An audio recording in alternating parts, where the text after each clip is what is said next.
यहाँ धरने पर बैठे हुए हैं, उनको खाने की रहने की व्यवस्था नहीं है और आप यहाँ बंगले में बैठकर फरमान जारी कर रहे हैं, लाठीचार्ज करवा रहे हैं। ये कैसे संभव है? सर डाक बंगला पर महिलाओं पर लाठी चल गई तो मुख्यमंत्री अच्छा लाठी चला है, अभी हम पता करते हैं। उनको पता ही नहीं चल रहा है। आप उससे बात कीजिए, आप उससे सहमत हो सकते हैं, असहमत हो सकते हैं। लाठी मारने का अधिकार आपको किसने दिया है?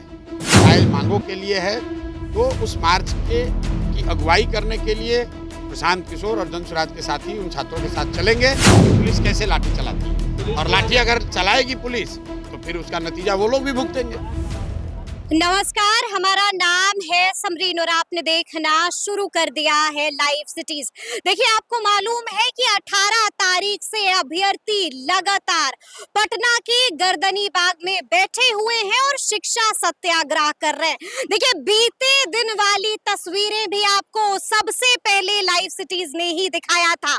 हमने आपको दिखाया था कि यहाँ पर अचानक से पहुंच जाते हैं जनसुराज के सूत्रधार प्रशांत किशोर। भी आपने देखा था कि जब यहाँ पर प्रशांत किशोर आए थे तो उन्होंने मन से ही बड़ा ऐलान कर दिया था, साफ साफ कह दिया था कि बीपीएससी को सुनना ही पड़ेगा। देखिए, आपको बता दें कि आज एक बार फिर से प्रशांत किशोर ने बड़ा बयान दिया है, बड़ा अल्टीमेटम दिया है। देखिए, बड़ी बात यह है कि बीते दिन जब यहाँ पर प्रशांत किशोर आए थे उसके बाद प्रशांत किशोर के आवास पर यानी कि शेखपुरा हाउस में पुलिस भी पहुंचती है। क्या कुछ बातचीत होती है, क्या कुछ पूछा जाता है और उसके बाद आज प्रशांत किशोर क्या कुछ कह रहे हैं। सबसे पहले आप जनसुराज के सूत्रधार प्रशांत किशोर को सुनिए। ये पिछले कई महीनों से देखते देखते तंग आ गए हैं। जब भी कोई समाज का वर्ग यहाँ आता है,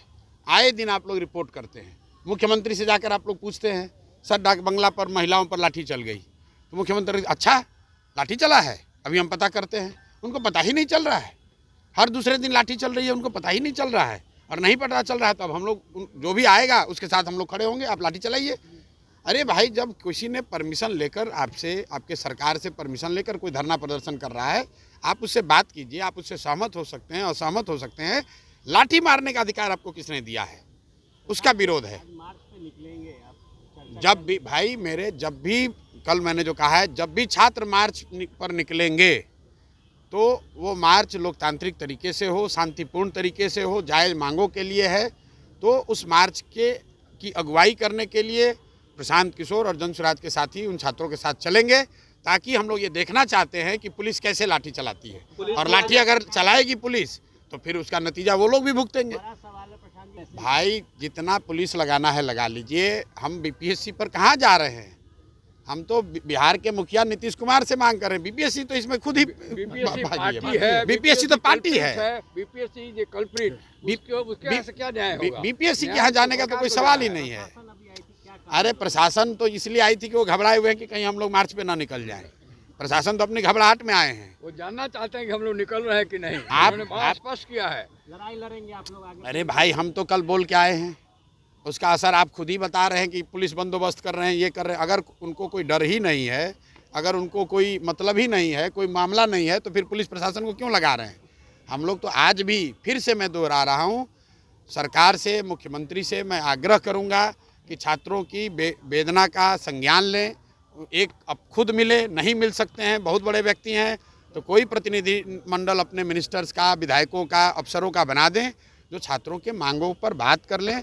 छात्र यहाँ पर 4 लाख छात्रों के जीवन का सवाल है, वो यहाँ धरने पर बैठे हुए हैं, उनको खाने की, रहने की व्यवस्था नहीं है और आप यहाँ बंगले में बैठकर फरमान जारी कर रहे हैं, लाठीचार्ज करवा रहे हैं। ये कैसे संभव है? और अगर ऐसा होगा तो उसका विरोध होगा, बिल्कुल विरोध में खड़े हैं। तो सुना आपने क्या कुछ कहा है जनसुराज के सूत्रधार प्रशांत किशोर ने। बड़ी बात बता दी है, साफ साफ कह दिया है कि आगे आगे क्या कुछ करने जा रहे हैं। प्रशांत किशोर बता दिया है कि आगे आगे क्या कुछ करेगा जनसुराज। तो अब देखना होगा कि आगे आगे होता क्या है। तो फिर ये पूरी वीडियो आपको कैसी लगी है, कमेंट करके हमें जरूर बताइएगा। तो ऐसे तमाम अपडेट्स के लिए बिल्कुल ऐसे ही हमारे साथ बने रहिएगा और देखते रहिएगा लाइव सिटीज। बहुत शुक्रिया।